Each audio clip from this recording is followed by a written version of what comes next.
सभी साथियों को जय भीम। जाति प्रथा उन्मूलन की इस कड़ी में आज बात करेंगे। गांधी जी ने बाबा साहब के इस लेख को पढ़ा तो उन्होंने जो है इसका उत्तर दिया, और उनका जो हरिजन जो है लेख छपता था, पत्रिका छपती थी, उसमें जो है उन्होंने इस जो है उत्तर को दिया। तो आप पिछली जो 2 कड़ियों में इसको जान सकते हैं कि गांधी जी ने क्या उत्तर दिया, और उसी में जो है उसी कड़ी में आगे जो है 18 जुलाई 1936 को हरिजन में जो छपे लेख को जो है आज मैं आपके सामने जो प्रस्तुत कर रहा हूं। तो आप जुड़े रहिए इन कड़ियों से। बहुत ही रोचक तथ्य के रूप में जो है कि गांधी जी जो है इसको पढ़ने के बाद क्या उत्तर बाबा साहब को अपने उस पत्रिका लेख जो हरिजन में छपे उसमें देते हैं। तो अभी तक आपने चैनल को सब्सक्राइब नहीं किया, सब्सक्राइब कर लीजिए और लोगों तक शेयर जरूर कीजिए, क्योंकि बाबा साहब को मानने से ज़्यादा जानना जरूरी है, जानने के लिए पढ़ना जरूरी है। पढ़ने के लिए बाबा साहब के वॉल्यूम्स, बाबा साहब के ज्ञान जो है उनकी किताबों में है, उनको जरूर पढ़ें, लोगों तक जो है जरूर इन बातों को पहुँचाएँ।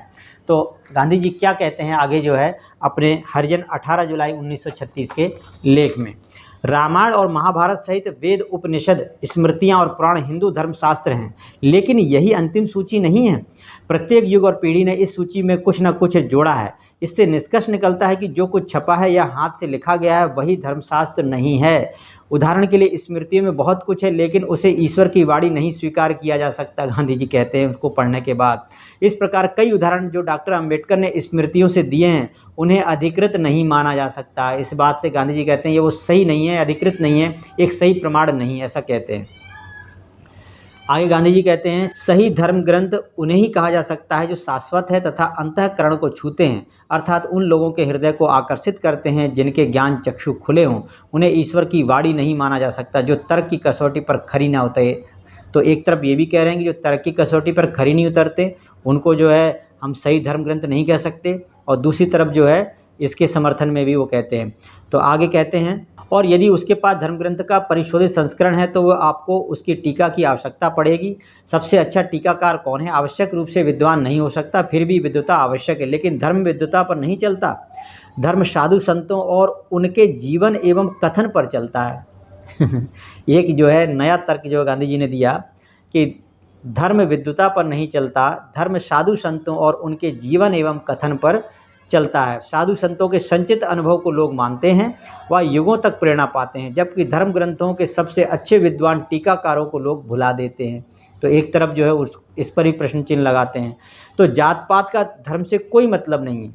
तो गांधी जी देखिए कितनी बड़ी बात कह रहे हैं कि कथन कुछ है और करना कुछ है, ऐसा भी कह सकते हैं, लेकिन यहाँ पर गांधी जी अपने लेख में कहते हैं कि जात पात का धर्म से कोई मतलब नहीं है, और जबकि जात पात उसी धर्म के कारण ही ये पनपी है। वर्ण व्यवस्था उसी के कारण है और उसी के आधार पर ये शूद्रों को जाति में बांटा गया। और एक तरफ गांधी जी कहते हैं जात पात का धर्म से कोई मतलब नहीं है।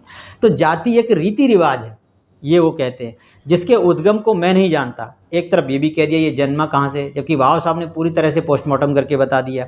और ना ही मैं अपनी आध्यात्मिक जो है इसकी संतुष्टि के लिए मैं जानना चाहता हूँ। मैं नहीं जानता कि जाति आध्यात्मिक और राष्ट्रीय विकास के लिए हानिकारक है। बताओ, इस बात को कहते हैं कि जाति से कोई आध्यात्मिक नुकसान हो रहा है या राष्ट्रीय विकास के लिए कोई हानिकारक है, इसको मैं नहीं जानता। वर्ण और आश्रम व्यवस्थाएं ऐसी संस्थाएं हैं जिनको जात पात से कुछ लेना देना नहीं है। एक तरफ ये भी है, वर्ण भी है, आश्रम व्यवस्थाएं जो भी है। तो गांधी जी कहते हैं कि वर्ण व्यवस्था का नियम सिखाता है कि पैतृक धंधा अपनाकर हम अपनी रोजी रोटी कमा सकते हैं। यह हमारे अधिकार को ही नहीं बल्कि कर्तव्य को भी परिभाषित करता है। ये हमारा कर्तव्य है जो जाति में जो आपको काम दिया है। तो वर्ण व्यवस्था अवश्य ही व्यवसाय के संदर्भ में बनी है। एक तरफ ये कह रहे हैं जो केवल मानवता के कल्याण के लिए है, एक तरफ ये भी कह रहे हैं और किसी अन्य के लिए है ही नहीं है। इसका अर्थ यह भी है कि कोई भी व्यवसाय ना तो अत्यधिक नीचा और ना ही अत्यधिक ऊंचा। सारे व्यवसाय अच्छे विधि सम्मत व स्तर में जो है एकदम एक समान है। बताइए, एक तरफ एक समान है, एक तरफ जो मैतर भी जो काम कर रहा है, चमार जो काम कर रहा है, भंगी जो सारे जो लोग काम कर रहे हैं, तो और एक तरफ जो है ब्राह्मण क्षत्रिय वैश्य जो काम कर रहे हैं, सभी एक समान हैं। ब्राह्मण का आध्यात्मिक शिक्षक का व्यवसाय तथा सफाई करने वाले का व्यवसाय एक समान है। क्या आप इसको मानते हैं कि एक जो है ब्राह्मण का कर्म और एक जो है वाल्मीकि या मेहतर का कर्म जो है व्यवसाय की दृष्टि से एक समान है? तो जुड़े रहिए इन कड़ियों से कि गांधी जी आगे क्या कहते हैं इस कड़ी में। तो सभी साथियों को जय भीम।